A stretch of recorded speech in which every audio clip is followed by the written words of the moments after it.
namna ya kufikia utimilifu wa kumaliza kutumikia shauri au kusudi la Mungu. Katika kile kitabu cha Matendo ya Mitume sura ya 13 ule mstari wa 36. Matendo ya Mitume sura ya 13 mstari wa 36, Biblia inasema, kwa maana Daudi akiisha kulitumikia shauri la Mungu katika kizazi chake alilala, akawekwa pamoja na baba zake, akaona uharibifu. Akiisha kulitumikia shauri la Mungu au kusudi la Mungu au mpango wa Mungu kwenye maisha yake, sasa Mungu aliruhusu alale katika mwili huu. Kwa nataka tutazame kwa sehemu ujumbe huu wa muhimu sana kwa kila mtu, namna tunavyoweza kufikia utimilifu na hasa wa kumaliza kutumikia aina ya shauri la Mungu, aina ya kusudi la Mungu kwenye maisha ya kila mmoja wetu tukiwa hapa duniani. Katika Zaburi ya 78 kule mstari wa 70 hadi 72, bado tunamwona Daudi anaonyeshwa kwa kielelezo cha kutumikia ule mpango wa Mungu, kusudi la Mungu alilopewa katika maisha yake. Nafasi zile kadhaa alizopewa: ni muimbaji, ni mtunzi wa nyimbo, ni mpigaji wa vyombo vya muziki, lakini ni mfalme. Mungu akamchagua na akampa hiyo nafasi ya ukuu kabisa katika nchi. Akamchagua Daudi mtumishi wake, akamuondoa katika mazizi ya kondoo, nyuma ya kondoo wanyonyeshao alimuondoa, wachunge Yakobo watu wake na Israeli urithi wake. Akawalisha kwa ukamilifu wa moyo wake na kuwaongoza kwa busara ya mikono yake. Kila mtu katika ulimwengu huu kuna kitu amebeba katika mpango mwema wa Mungu, katika kusudi jema la Mungu. Hakuna aliyezaliwa kwa bahati mbaya, hata kama mazingira ya kutungwa kwa mimba yako labda hayana ushuhuda mzuri, lakini ile kwamba Mungu ameruhusu mimba yako itungwe na akaruhusu uzaliwe, akaruhusu uishi, kuna kitu kimefichika kwenye maisha yako hata kama haukijui, ambacho katika hicho kuna shauri, kuna mpango madhubuti hakika mbele yako wa kumtumikia Mungu. Na nafasi hizi zinaweza kuwa katika namna nyingi. Zinaweza kuwa kwenye masuala ya huduma, mtu akapewa kabisa nafasi ya ukuu katika mambo ya huduma. Lakini inaweza kuwa katika nafasi za mambo ya kiutawala, katika mambo ya serikali, katika mambo ya jamii ya watu, kwa namna mbalimbali na katika upana ulio tofauti tofauti. Mungu anagawa vitu kwa wanadamu kwa sababu yeye ni mwekezaji. Amemuumba mwanadamu kwa kusudi lake jema, na ndani yake kuna vitu amewekeza. Ametutengea sayari ya dunia ilikuwa sehemu ya kufanya kazi zake za kiufalme. Kwa hiyo kila mtu mbele yake kuna kitu amebeba. Kila mtu mbele yake kuna jambo amepewa, kwamba unajua au haujui. Wakati mwingine mazingira yanayotupokea pale tulipopokelewa wakati tunazaliwa yanaweza asituambie sisi ni akina nani, yanaweza yasitupe kitu sahihi ambacho Mungu ametukusudia.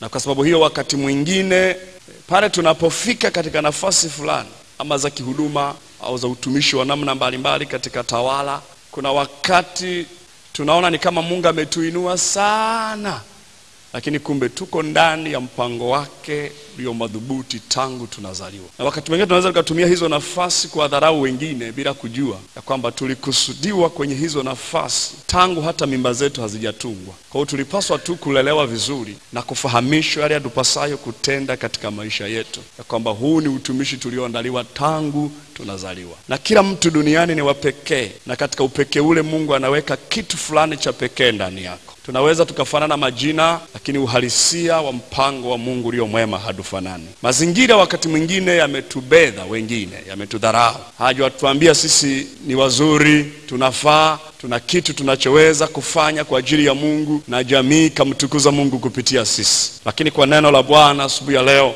nataka kukuambia wewe ni wa maana sana. na kuna kitu Mungu ameficha ndani yako, ni hazina. Inaweza tu ikawa bado haijatoka, ikawa bado imefichwa. Inaweza kawa ni dhahabu, ila ni dhahabu ambayo imevishwa mavazi machafu. Kwa hiyo hakuna mtu anayeweza kuiheshimu, kwa sababu wengi macho yetu yanaishia kuona katika namna ya nje. Kule moyoni ambako ndiko Mungu anakoficha vilivyo vingi vya mwanadamu katika ulimwengu huu, hakuna anayeweza kuona. Kwa mimi nikikuona, nitaona rangi yako, nitaona umri wako, nitaona muonekano wako, nitaona hali ulionayo kwa sasa, lakini bila kujua kuna siri imefichika katika mpango mwema wa Mungu mbele yako. Ngeuke jirani yako, mwambie wewe ni wa pekee. Asifiwe Bwana Yesu. Bwana Yesu asifiwe. Sasa ni muhimu kufahamu katika kusudi hili ambalo Mungu anampa kila mtu kwa namna tofauti tofauti, kwamba wengine wanaweza wakawa wachungaji, wengine wakawa walimu, wengine wakawa waimbaji, wengine wakawa wahubiri wa Injili, wengine wakawa manabii, wengine wakawa mitume, wengine wakawa kwenye mambo ya jamii kabisa, watu madaktari wanahudumia watu, walimu mbalimbali, wengine wakawa maaskari, wengine wakashika nafasi za kiserikali katika tawala mbalimbali kwa namna tofauti tofauti na katika ngazi tofauti tofauti. Wengine wakawa kwenye mifumo ya mahakama, wengine wakawa kwenye mfumo katika muhimili wa bunge. Na katika namna yoyote ile tunayoijua na tusiyoijua, ni muhimu kufahamu kile ambacho Mungu amekupa kinatakiwa kifikie utimilifu wake wa kufanya kazi. Na kisipofikia utimilifu wa kufanya kazi kwa Mungu na katika ufalme wake, unakumeingiza hasara nyingi sana. Biblia inatupa mifano ya watu kadhaa kama hivi ambavyo tumemwona Daudi. Anaelezwa wazi, akiisha kulitumikia, akiisha kumaliza, akiisha kufanya, akiisha kutimiza ule mpango ambao Mungu alimkusudia akiwa duniani. Sasa Mungu aliruhusu alale kwa sababu tayari amemaliza.